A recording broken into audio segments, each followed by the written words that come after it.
Shalom jemaat Ekblessing yang dikasihi Tuhan. Bersyukur kita kalau saat ini boleh memperingati hari Paskah. Walaupun kita saat ini beribadah di rumah kita masing-masing, tetapi kita percaya penyertaan Tuhan senantiasa ada pada kita. Kita akan memulai ibadah Paskah tahun 2020 saat ini dengan satu pujian.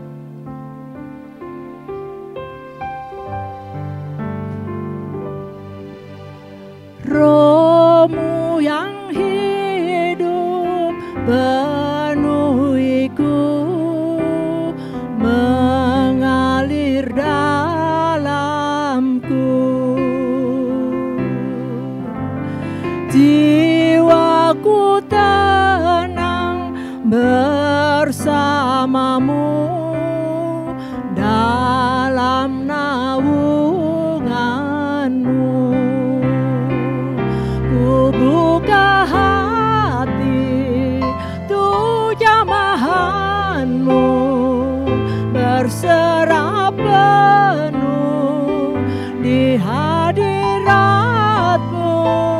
Kau ambil alih seluruh hidupku di altarmu, menyembahmu.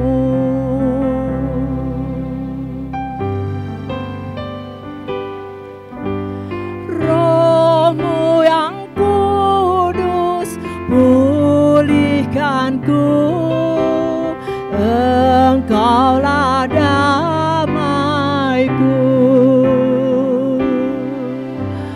Ku hidup oleh anugerah-Mu yang menyertaiku. Ku buka hati Tuhan Maha-Mu, berserah penuh di hadirat-Mu. Kau ambil alih seluruh hidupku di altar-Mu, menyembah-Mu. Ku buka hati tuh jamahan-Mu, berserah penuh di hadirat-Mu. Kau ambil alih seluruh hidupku di altar-Mu, menyembah-Mu di altar-Mu, menyembah-Mu.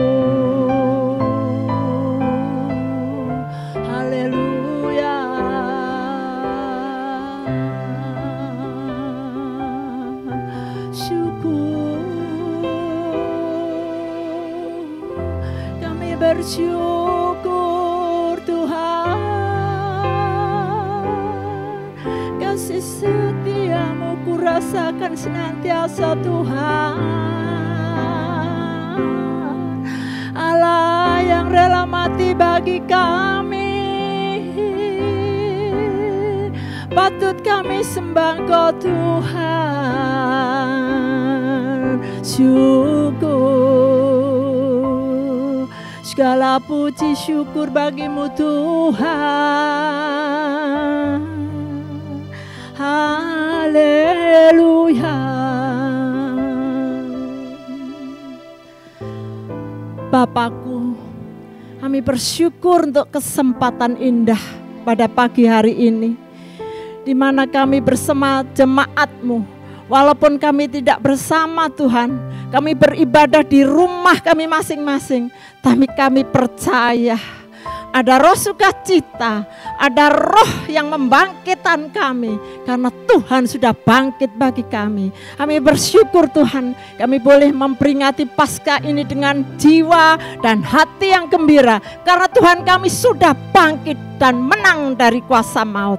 Terima kasih Bapa. Pagi hari ini kami bersama jemaat-Mu merayakan hari kemenangan itu Tuhan.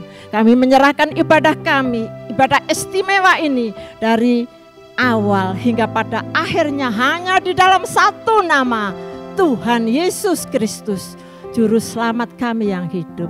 Haleluya, amin. Saudara, tetap semangat, tetap sukacita saudara, karena kita tahu Tuhan yang kita sembah itu sangat peduli akan kita.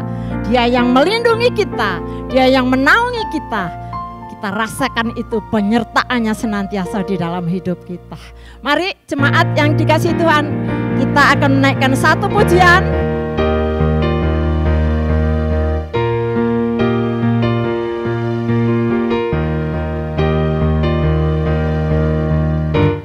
Firman terangi jalanku,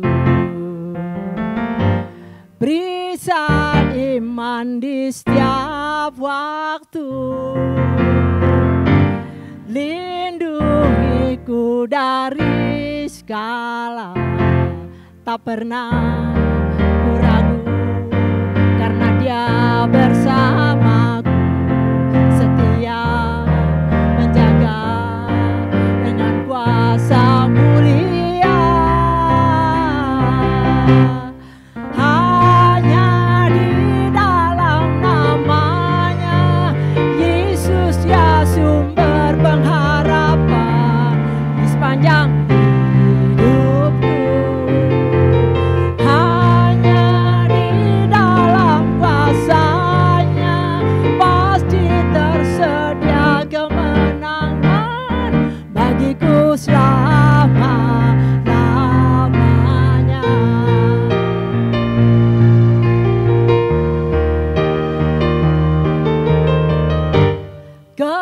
Kebenaran yang bebaskan selalu berikanku kekuatan hadapi segala tantangan. Tak pernah ku ragu, karena Dia bersamaku, setia menjaga dengan kuasa mulia. Hanya di dalam namanya Yesus, Dia sumber pengharapan di sepanjang hidupku. Hanya di dalam kuasa-Nya pasti tersedia kemenangan bagiku selama-lamanya.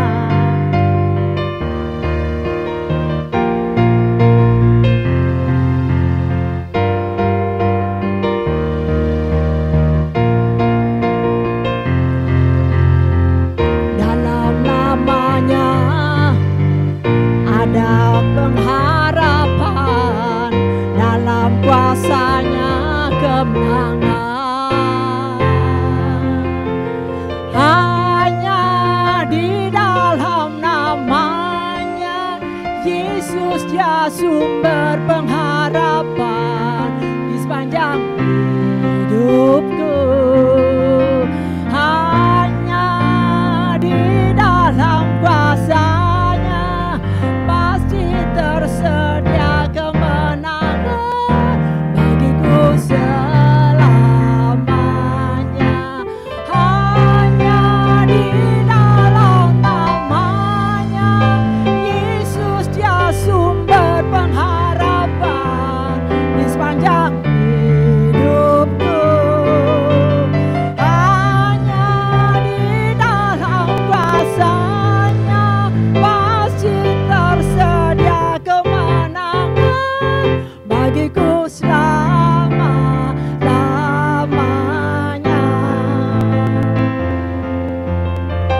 Dalam namanya ada pengharapan, dalam kuasa-Nya kemenangan.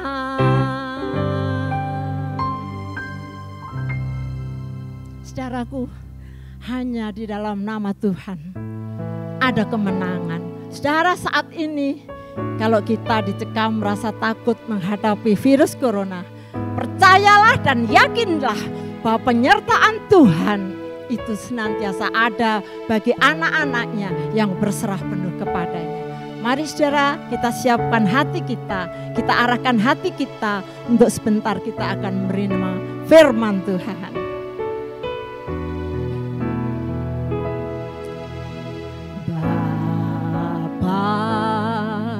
Kau setia, Bapa, Kau mulia, tenanglah jiwaku, aman bersamamu.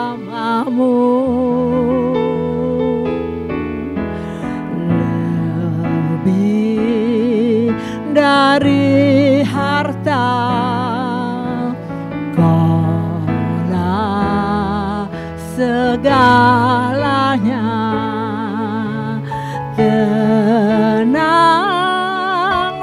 jiwaku dalam hadirat-Mu.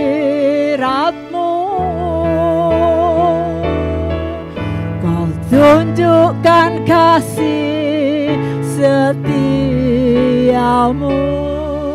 Kau menyediakan yang ku perlu. Kau setia, Kau mulia, dulu, sekarang, dan selamanya. Kau tunjukkan kasih setiamu, Kau menyediakan yang ku perlu. Kau setia, Kau mulia, Bapa, Kau setia.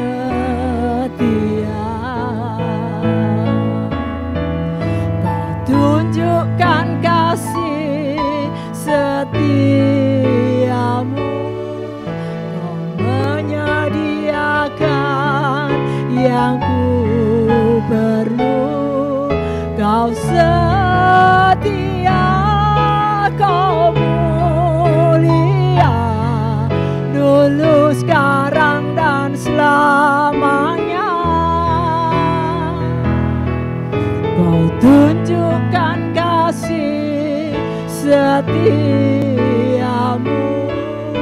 Kau menyediakan yang ku perlu. Kau setia, Kau mulia, Kau setia, Kau mulia, Kau setia, Kau mulia, Bapa, Kau setia. Kami bersyukur Tuhan, kami punyai Bapa yang begitu setia dalam hidup kami.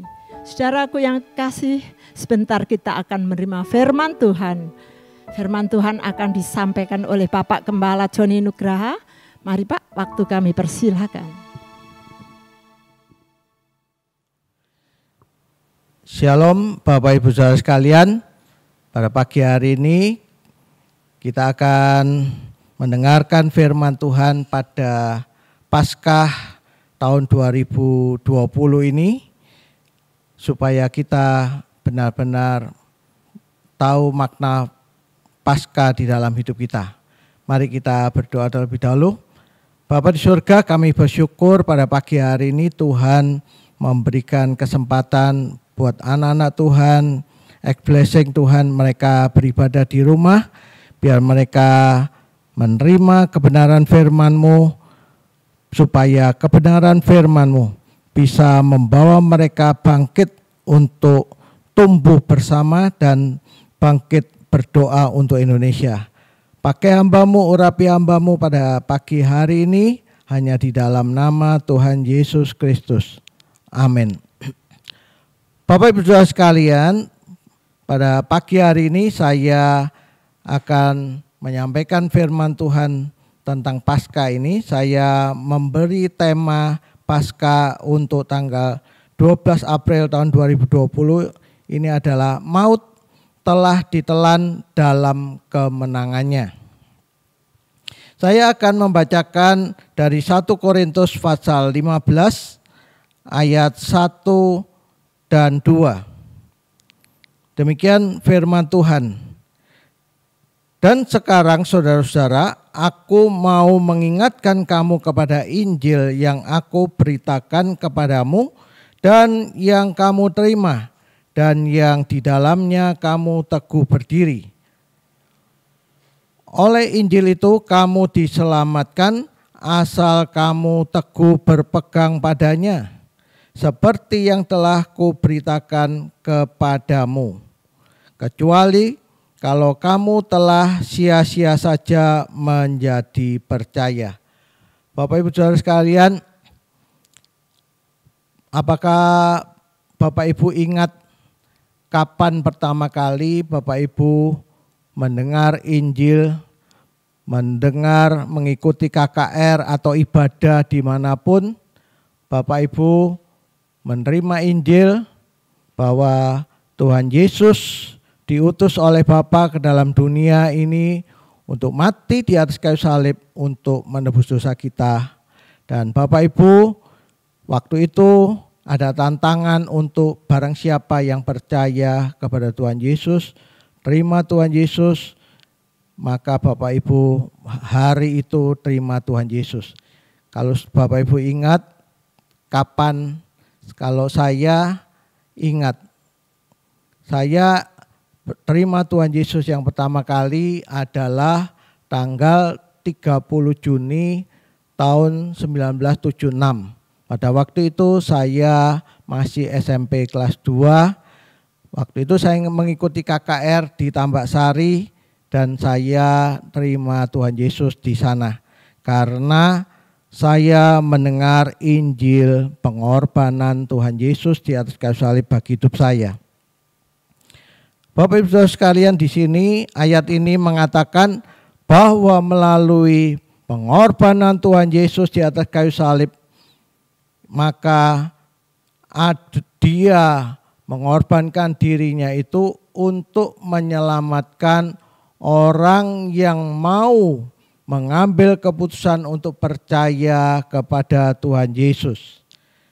Saudaraku yang kekasih, bahwa dia menyelamatkan kita karena kita adalah orang berdosa. Di dalam Roma pasal 3 ayat yang ke-23 dikatakan, karena semua orang telah berbuat dosa dan telah kehilangan kemuliaan Allah. Dan Roma 6 ayat 23 dikatakan, sebab upah dosa itu adalah maut, tetapi kasih karunia Allah itu adalah hidup yang kekal di dalam Tuhan Yesus. Bapak Ibu Saudara sekalian, pengorbanan Tuhan Yesus itu memberikan keselamatan buat kita, saudara. Ya, supaya kita tidak terus menuju ke dalam neraka, saudara. Tuhan menghentikan kita pada waktu kita menuju ke neraka. Pada saat itu Tuhan Yesus datang kepada kita, melalui Injil itulah kita berhenti percaya kepada Tuhan Yesus, kemudian kita kembali mengikut Yesus. Dan Tuhan Yesus membawa kita, menyelamatkan kita menuju ke dalam hidup yang kekal. Bapak Ibu Saudara sekalian, satu kali ada seorang bapak yang sangat kaya. Dia punya rumah yang cukup besar. Terus kemudian dia punya 2 orang anak laki-laki. Kemudian di dalam rumahnya itu anaknya itu sering mainan, ya, di halaman rumah, di luar halaman, kemudian di rumah hanya ada ruangan khusus untuk papanya bekerja, itu yang tidak boleh dimasuki oleh anak-anak. Anak-anak diberitahu jangan masuk ke ruang tempat kerja papa ini. Karena di sana banyak alat-alatnya papa, banyak barang-barang berharga yang papa punya. Bapak Ibu Saudara sekalian, di dalam ruangan itu si papa ini punya sebuah patung dari keramik yang harganya cukup mahal. Nah, patung dari keramik itu harganya sekitar 300 juta. Nah, anak-anak sudah diberitahu tidak boleh masuki ruangan itu supaya patung itu tidak sampai terjatuh dan pecah. Nah, anak-anak biasa main di luar, main di ruang tamu, terus berlari-lari sama adik sama kakak ini bermain. Pada suatu kali mereka ini lupa pesan papanya, ya. Mereka si kakak ini mengajak, ayo kita main ke dalam aja, ke dalam ruang papa, ya, supaya kita lebih senang lagi kita masuk ke sana. Nah, ternyata kedua anak ini bermain di dalam ruangannya papa, dia berlari-lari di situ tanpa disengaja si adik kecil ini, si anak yang kecil itu menyenggol patung keramik itu. Karena dia berlari kencang, tersenggol dan keramik itu terjatuh dan pecahlah keramik itu. Bapak Ibu Saudara sekalian, kalau kita berpikir ya, wah, patung sebesar harganya semahal itu 300 juta ternyata jatuh dan pecah, kita sangat menyayangkan. Mungkin kita berpikir, wah, anak ini bakal mendapat hukuman yang berat dari sang papa. Tapi pada suatu kali papa pulang dia sang bekerja keluar dari rumah, kemudian pada waktu dia pulang ke rumah, kemudian si anak yang kecil ini dia menangis menjadi-jadi. Dia menangis terseduh-seduh dan kemudian dia berlutut di depan papanya, dia menangis. Dia mengatakan, "Papa, ampuni aku papa." Papanya heran, kenapa? Anak ini menangis menjadi-jadi. Terus kemudian barulah papa itu tahu setelah sang kakak memberitahu, "Iya papa, adik telah menyenggol patung yang ada di ruang papa. Dan patung itu terjatuh dan patung itu pecah." Anak ini menangis terus dan dia mengatakan sama papanya, "Ampuni aku papa, aku minta maaf papa." Terus kemudian sang papa melihat anak ini menangis menjadi-jadi, timbullah kasih di dalam hati seorang papa. Karena seorang papa itu mempunyai kasih yang luar biasa terhadap anak-anaknya. Kemudian si papa ini kemudian dia menggendong anak ini. Dia katakan kepada anak kecil ini, anaknya yang kecil ini, dia katakan, "Nak, papa mengampuni kamu. Ya, kamu lebih berharga dari patung yang papa punya, walaupun itu harganya sangat mahal, tetapi kamu lebih berharga. Papa memaafkan kamu, papa mengampuni kamu, lain kali jangan dilakukan lagi." Kemudian anak itu diajak duduk dan didoakan oleh papanya, dia dirangkul oleh papanya dan anak ini bersuka cita lagi. Saudaraku yang kekasih, inilah kasih seorang bapak. Ada pengampunan, ya, karena Tuhan mengasihi kita lebih daripada dosa yang kita lakukan. Banyak dosa yang kita lakukan, kejahatan yang kita lakukan, tetapi Dia mengasihi kita lebih dari dosa yang ada dalam hidup kita.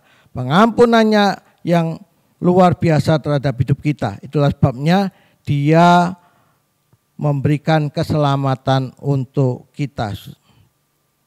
Yang kedua, kita baca di dalam 1 Korintus pasal 15 ayat yang ketiga dan keempat, dikatakan begini. "Sebab yang sangat penting telah kusampaikan kepadamu, yaitu apa yang telah kuterima sendiri, ialah bahwa Kristus telah mati karena dosa-dosa kita sesuai dengan kitab suci, bahwa Ia telah dikuburkan dan bahwa Ia telah dibangkitkan pada hari yang ketiga sesuai dengan kitab suci." Ayat ini berbicara tentang pengampunan Tuhan yang sungguh luar biasa. Kesatu, Tuhan menyelamatkan, yang kedua Tuhan mengampuni. Dia menyelamatkan anak ini ya dari kemarahan yang Papa punya tadi. Dia menyelamatkan anak ini karena dia mengasihi anak ini lebih dari apa yang dia punya.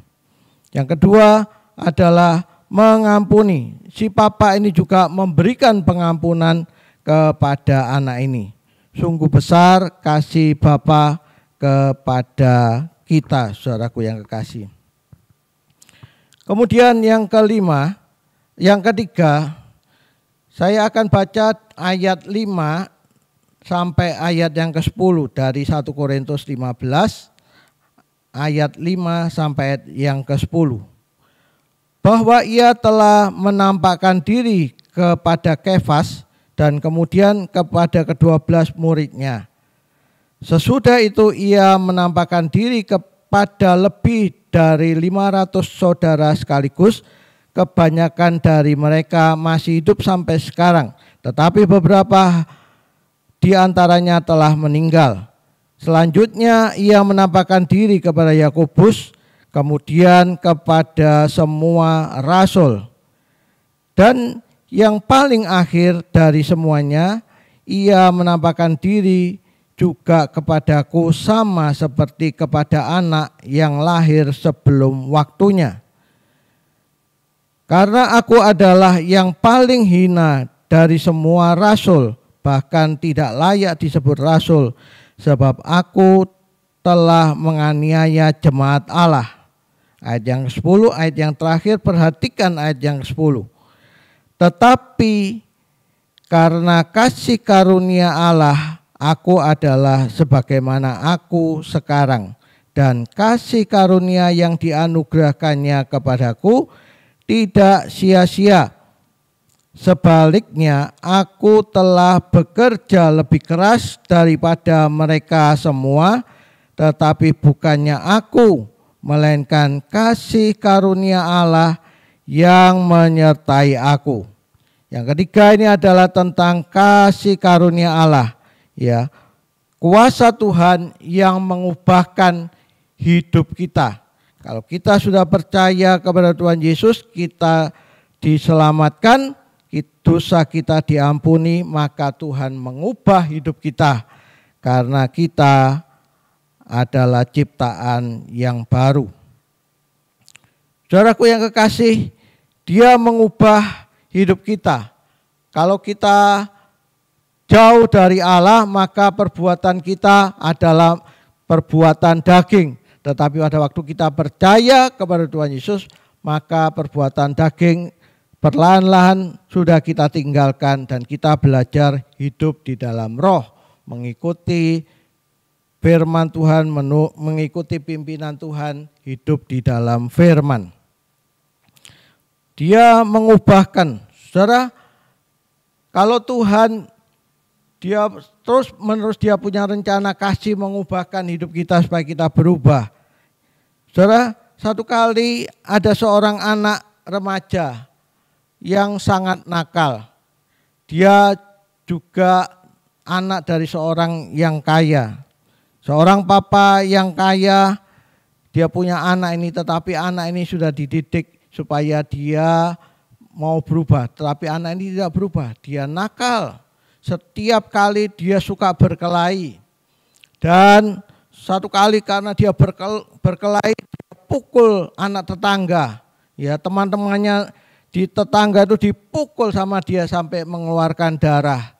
Kemudian karena papanya tidak terima, anak ini dilaporkan ke polisi. Kemudian karena dia telah memukul temannya, maka dia dimasukkan dalam penjara. Hukuman untuk anak ini supaya dia mengerti tentang perilaku hidupnya harus berubah. Saudaraku yang kekasih, papa yang kaya ini, dia sangat mengasihi anak ini. Kemudian papa ini dengan uangnya, dia mengeluarkan biaya untuk mengeluarkan anak ini dari penjara. Kedua kali anak ini di sekolah juga memukul teman-teman di sekolah. masuk penjara lagi yang kedua kali. Kemudian pada waktu dia masuk penjara yang kedua kali, papa ini kembali mengeluarkan uang untuk membawa anak ini keluar dari penjara. Nah, kemudian setelah dia keluar penjara yang kedua kali, papa ini memeluk anak ini dan terus mendidik anak ini. Dia didoakan, papa mengatakan, aku mengasihi engkau. Engkau harus berubah supaya Tuhan mengampuni hidupmu. Tuhan Yesus sangat mengasihi engkau harus berubah. Terus dibimbingnya dan akhirnya anak ini berubah. Anak ini setelah dia dalam bimbingan sang papa ini dia berubah dan dia menjadi seorang anak yang sangat mengasihi Tuhan dan sungguh dia berbakti kepada Tuhan dan berbakti kepada papa yang sangat mengasihi anak ini. Bapak Ibu Saudara yang dikasihi Tuhan, kebangkitan Tuhan Yesus dari kematian. Dia memang mati di atas kayu salib, tetapi dia bukan Tuhan yang mati. Dia menyelamatkan kita, dia mengampuni kita, dan dia mengubah hidup kita. Karena dia sangat mengasihi kita.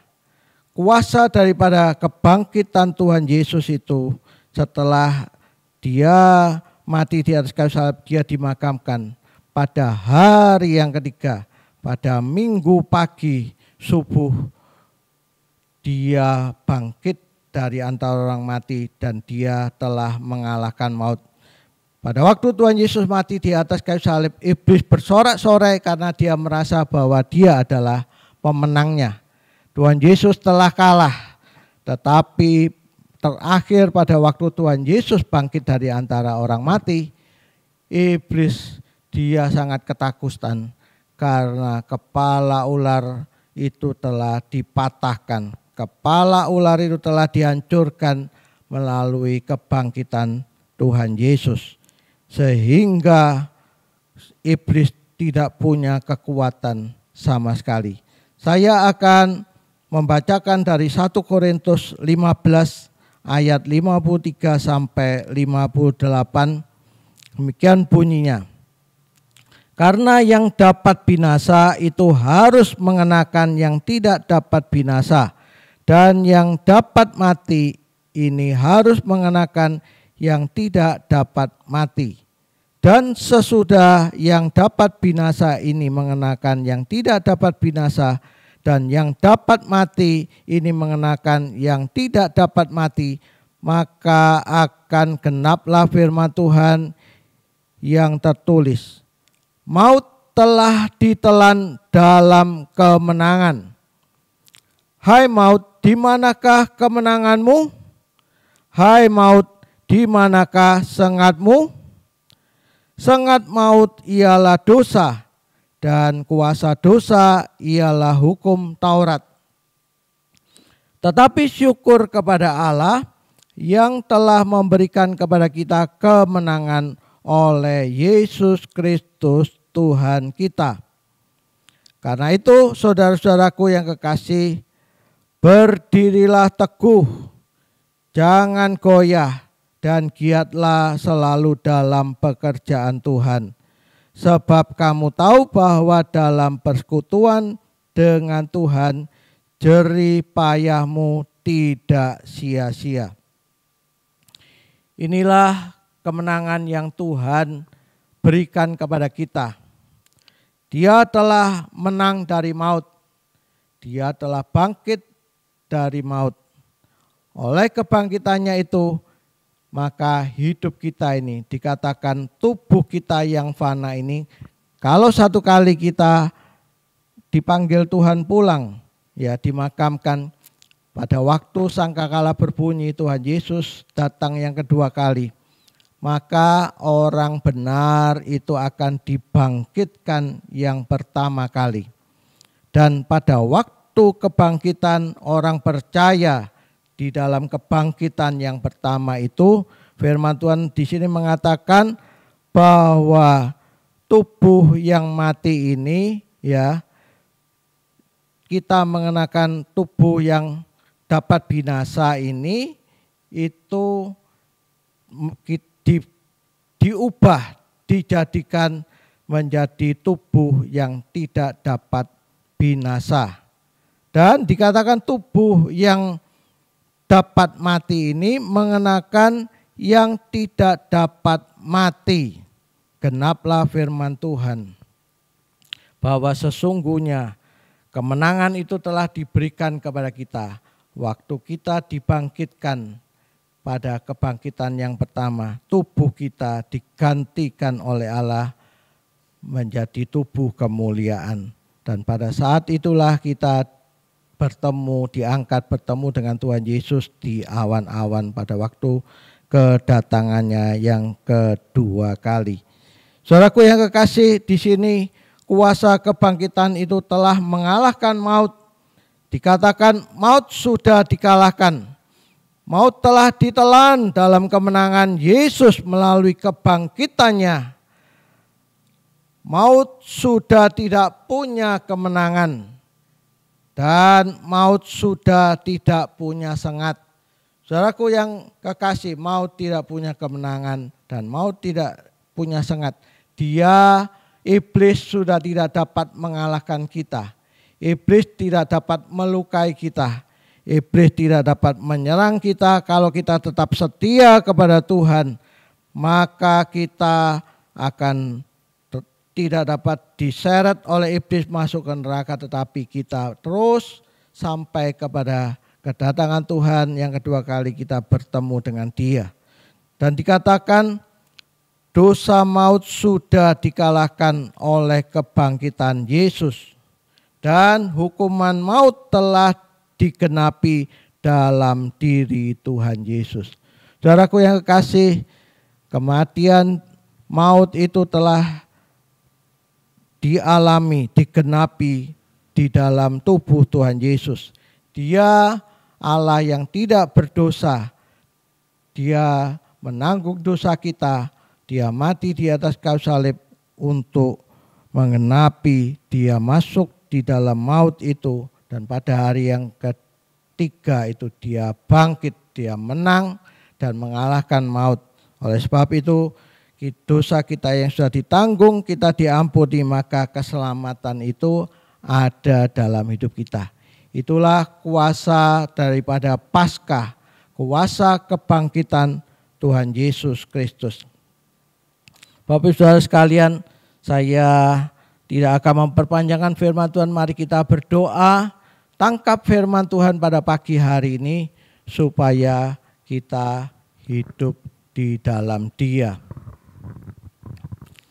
Bapa di surga, kami bersyukur bahwa pada Paskah tahun 2020 ini adalah kami mengalami kuasa kebangkitan Kristus dalam hidup kami. Engkau telah bangkit dari kematian dan kebangkitanmu, kemenanganmu atas maut, kemenanganmu maut tidak punya kemenangan lagi dan tidak punya sengat lagi. Itulah sebabnya maut tidak dapat mengalahkan kami karena kami sudah Kau tebus. Kami bersyukur, kami percaya Tuhan memberkati jemaat X-Blessing supaya bangkit dan pergi memberitakan Injil supaya hidup kami juga dipakai Tuhan untuk menjangkau jiwa-jiwa. Terima kasih Bapa di surga, dalam nama Tuhan Yesus. Amin. Bapak Ibu Saudara sekalian, kita akan mengikuti ibadah di rumah ini nanti pada tanggal 19 April ini, minggu ketiga, kita akan mengikuti ibadah di rumah kita karena pemerintah masih menangani agar virus COVID-19 ini benar-benar dapat diberantas, dibersihkan dari Indonesia. Kalau virus ini sudah bersih, maka pemerintah mengeluarkan pengumuman kepada kita, maka kita bisa beribadah kembali dalam di gereja kita masing-masing, maka kita bertemu satu dengan yang lain. Selama kita tidak bertemu tidak bertatap muka, Bapak Ibu Saudara di rumah berdoa dan membaca firman Tuhan, kita tetap menjadi satu. Ya saudara, melalui doa kita menjadi satu di dalam doa kita di rumah masing-masing.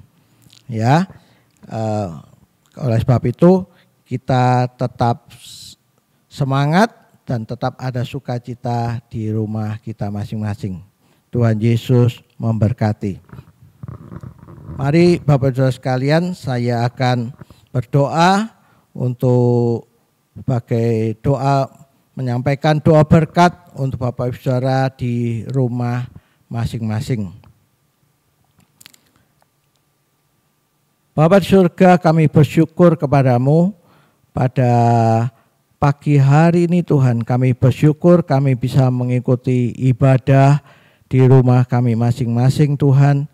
Kami percaya melalui ibadah ini kami diberkati dengan firman-Mu Tuhan. Bapa, kami bersyukur kepada Tuhan karena kasih Tuhan yang begitu besar. Engkau telah menyerahkan anak-Mu yang tunggal, Tuhan Yesus Kristus, mati di atas kayu salib untuk menanggung dosa kami, menebus dosa kami. Kami diampuni, kami diselamatkan, dan hidup kami diubahkan menjadi hidup yang baru. Kami bersyukur kepadamu ya Tuhan, kiranya Tuhan memberkati anak-anak Tuhan, jemaat Tuhan, X-Blessing ini Tuhan, di rumah masing-masing Engkau memberkati mereka, Engkau melindungi mereka, Engkau bungkus dalam kuasa darah-Mu, terhindar dari segala virus, dari segala penyakit. Bapak, kami juga berdoa untuk Indonesia, untuk seluruh dunia Tuhan. Engkau tolong agar Indonesia segera dapat dibebaskan dari virus corona ini Tuhan. Dan seluruh dunia juga terbebas dari virus corona. Kami percaya pengampunan Tuhan ada turun atas Indonesia dan atas seluruh dunia, supaya Injil Tuhan dapat dijangkau oleh mereka, mereka boleh percaya kepada Tuhan Yesus dan keselamatan besar terjadi di seluruh dunia. Kami bersyukur pada pagi hari ini Engkau memberkati jemaat Tuhan yang sudah memberikan persembahan, Engkau limpahkan berkat-Mu dalam hidup mereka. Tuhan cukupkan mereka dan Tuhan berkati pekerjaan mereka. Apa saja yang mereka kerjakan Tuhan, Engkau berkati. Cukupkan mereka dengan makanan dan minuman secukupnya di dalam hidup mereka. Dan beri mereka kesehatan prima Tuhan selama mereka berada di rumah. Tuhan menyertai mereka. Terpujilah nama-Mu, Tuhan memberkati juga anak cucu kami Tuhan. Engkau memberkati supaya anak cucu kami mereka menjadi perkasa di muka bumi ini, menjadi berkat dimanapun dia berada. Mari saudara dengan iman angkat kedua tangan saudara ke atas untuk menerima berkat Tuhan. Sekarang saudara-saudaraku yang kekasih, terimalah berkat anugerah dari Allah Bapa, cinta kasih di dalam Tuhan Yesus, dan penyertaan Roh Kudus senantiasa menyertai engkau tinggal dalam hidupmu, memberkati pada waktu engkau masuk dan memberkati pada waktu engkau keluar. Tuhan memberkati apa saja yang dikerjakan tanganmu, Tuhan membuatnya berhasil. Biarlah terimalah berkat Tuhan di tempat saudara masing-masing dengan berkat yang melimpah. Di dalam nama Tuhan Yesus, saudara yang percaya sudah menerima berkat Tuhan, mari katakan amin.